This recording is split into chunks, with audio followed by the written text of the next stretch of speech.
আমন্ত্রণ জানাচ্ছি আপডেট সংবাদে। শুরুতেই জানিয়ে দিব গুরুত্বপূর্ণ শিরোনাম, এরপরেই থাকবে বিস্তারিত। প্রথমে মধ্যপ্রাচ্যে ইরান ইসরায়েল হামলা পাল্টা হামলা চলছে, আর এতে ইহুদিবাদী ইসরায়েলকে ব্যাপকভাবে গুড়িয়ে দিচ্ছে ইরান। ইরানের শক্তিমত্তা দেখে এতে ইসরায়েল বুঝতেই পারেনি যে এতটা ধ্বংসের মধ্যে পড়বে ইহুদিরা, তাহলে ইরানে হামলা করতে যেত না তারা।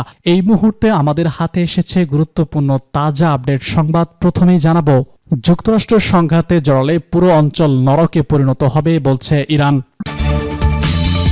এদিকে ইরানকে কখনোই পারমাণবিক অস্ত্র তৈরি করতে দেবে না যুক্তরাষ্ট্র ও যুক্তরাজ্য।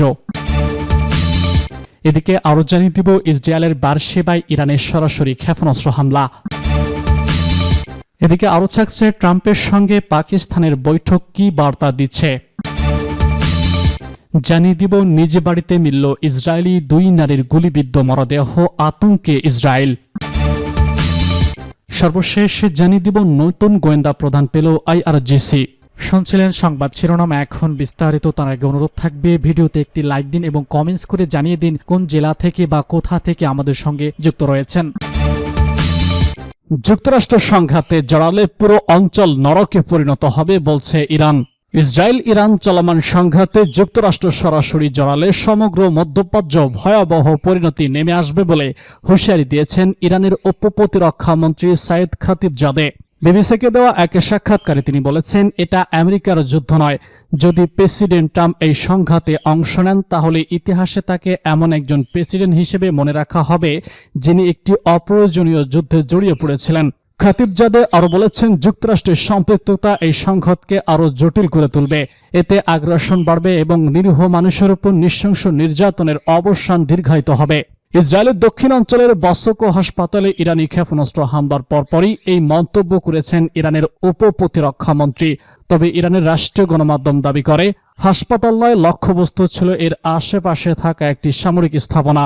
ইসরায়েলের স্বাস্থ্য মন্ত্রণালয় জানায়, এই হামলা বোকো মেডিকেল সেন্টারে অত্যন্ত 71 জন আহত হন। এর প্রতিক্রিয়ায় ইসরায়েলি দাবি করেছে, তারা ইরানের কয়েকটি পারমাণবিক স্থাপনায় পাল্টা হামলা চালিয়েছে। এর মধ্যে আরেকের ভারী পানি চুল্লি এবং নাতাঞ্জের একটি স্থাপনা রয়েছে। তেহরান এখনও ইসরায়েলে হামলায় তাদের কতজন নিহত বা আহত হয়েছে সে বিষয়ে এখনও তথ্য প্রকাশ করেনি।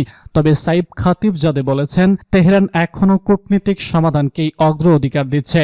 তিনি বলেন, আমরা কূটনীতি চাই, কিন্তু বোমাবর্ষণ চালালে কোনো আলোচনায় বসা সম্ভব নয়। ইরানের ইসরায়েল বিরোধী হামলার আখ্যায় খাতিবজাদে বলেছেন, এটি ছিল জাতিসংঘ সনদের 51 নম্বর অনুচ্ছেদ অনুযায়ী আত্মরক্ষামূলক ব্যবস্থা।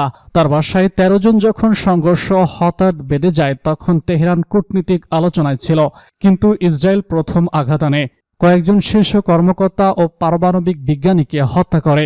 গত 1 সপ্তাহ ধরে ইসরায়েল এবং ইরানের মধ্যে পাল্টাপাল্টি হামলার ফলে পুরো মধ্য অঞ্চল জুড়ে উত্তেজনা চরমে পৌঁছেছে।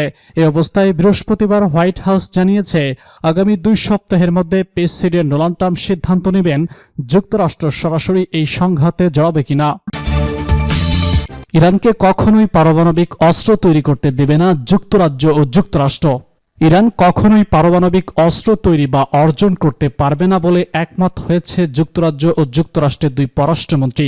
যুক্তরাজ্যের পররাষ্ট্রমন্ত্রী ডেভিড ল্যামি এবং যুক্তরাষ্ট্রের পররাষ্ট্রমন্ত্রী মার্কো রুবিওর মধ্যে বৈঠকের পর প্রকাশিত বিবৃতি এই তথ্য জানানো হয়েছে। শুক্রবার বিবিসির লাইভ প্রতিবেদনে এসব তথ্য জানানো হয়েছে। ল্যামি মধ্যপ্রাচ্যের পরিস্থিতি বিপজ্জনক বলে বর্ণনা করেছেন। তিনি বলেছেন, দীর্ঘমেয়াদে পারমাণবিক সমস্যার সমাধানের উপায় নিয়ে তারা আলোচনা করছেন। ল্যামি বলেছেন, আগামী 2 সপ্তাহের মধ্যে একটি কূটনীতিক সমাধান অর্জনের জন্য একটি সুযোগ তৈরি হয়েছে। অন্যদিকে রুবির মুখপাত্রের মতে, ইরান কখনোই পারমাণবিক অস্ত্র তৈরি বা অর্জন করতে পারবে না। এ বিষয়ে 2 পররাষ্ট্রমন্ত্রী একমত হয়েছেন।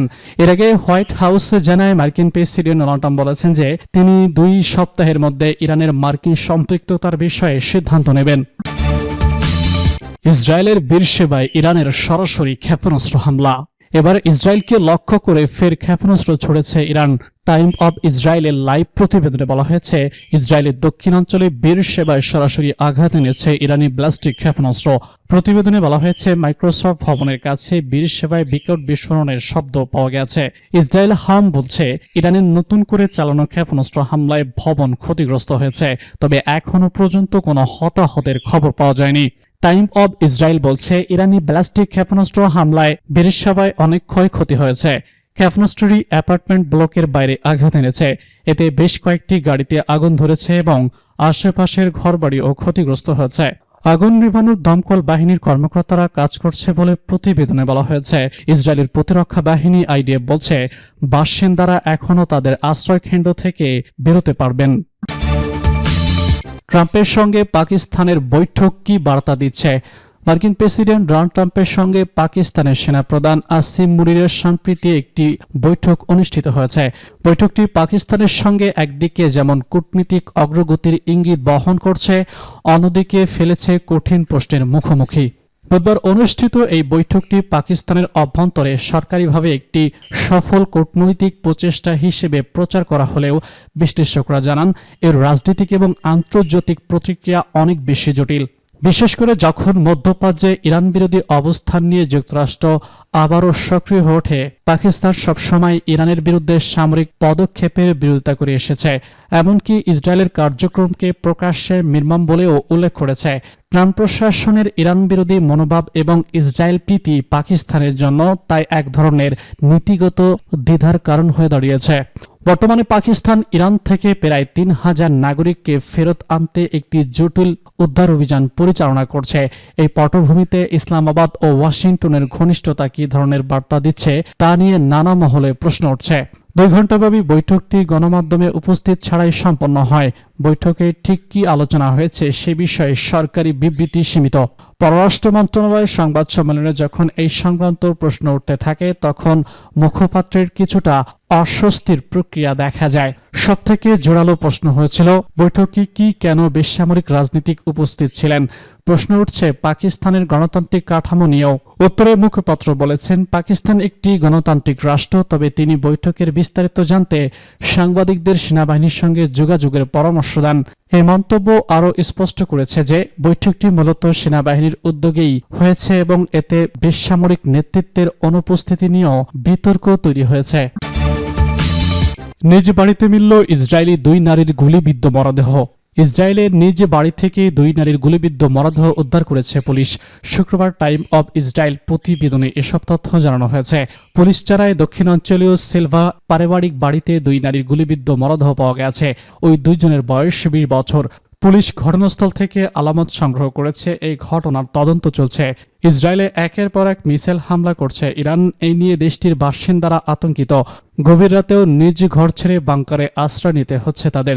এমন গোলাবর্ষণপূর্ণ সময়ে 2 নারীর গুলিবিদ্ধ মরদেহ দেশটিতে আতঙ্ক ছড়িয়েছে।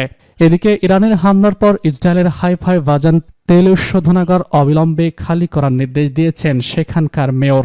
বৃহস্পতিবার ইরানের হামলার পর এই আহ্বান জানান তিনি।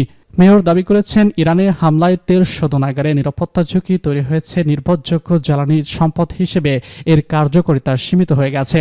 অন্যদিকে ইসরায়েল চ্যানেল 14 অফিস খালি করে দিতে বলেছে ইরান। সব মিলিয়ে ব্যাপক আতঙ্কে দিন কাটাচ্ছে ইসরায়েলিরা।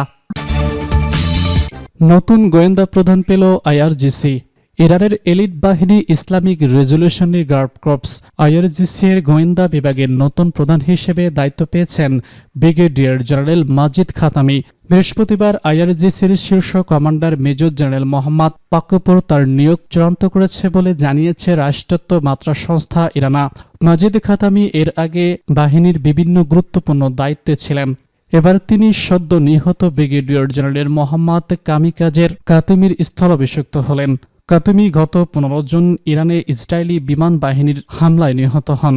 এই হামলা শুরু হয় 13 জুন থেকে, যা 2 দেশের মধ্যে চলমান সামরিক উত্তেজনাকে নতুন মাত্রায় নিয়ে যায়। বিশ্লেষকরা বলছেন, এমন এক সময়